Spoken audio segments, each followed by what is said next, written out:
تفسیر تفہیم القرآن سورۃ العادیات نمبر 100 سورہ کا تعارف۔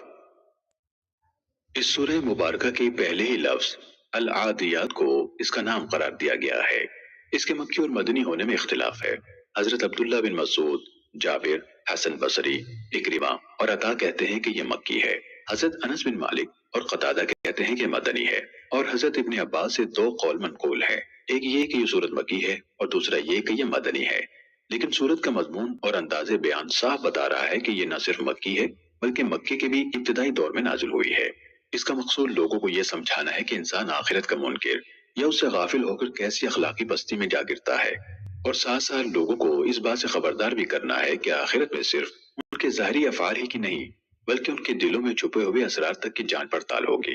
اس مقصد کے لیے عرب میں پھیلی ہوئی اس عام بدامنی کو دلیل کے طور پر پیش کیا گیا ہے جس سے سارا ملک تنگ آیا ہوا تھا۔ ہر طرف کچھ تو خون برپا تھا، لوٹ مار کا بازار گرم تھا، قبیلوں پر قبیلے چھاپے مار رہے تھے، اور کوئی شخص بھی رات چین سے نہیں گزار سکتا تھا، کیونکہ ہر وقت یہ کھٹکا لگا رہتا تھا کہ کب کوئی دشمن صبح سویرے اس کی بستی پر ٹوٹ پڑے۔ یہ ایک ایسی حالت تھی جسے عرب کے سارے ہی لوگ جانتے تھے اور اس کی قباحت کو محسوس کرتے تھے، اگرچہ لوٹنے والا اس پر ماتم کرتا تھا اور لوٹنے والا اس پر خوش ہوتا تھا۔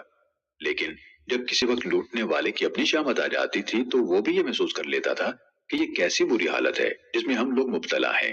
اس صورتحال کی طرف اشارہ کر کے یہ بتایا گیا ہے کہ موت کے بعد دوسری زندگی اور اس میں خدا کے حضور جواب دہی سے ناواقف ہو کر انسان اپنے رب کا ناشکرا ہو گیا ہے۔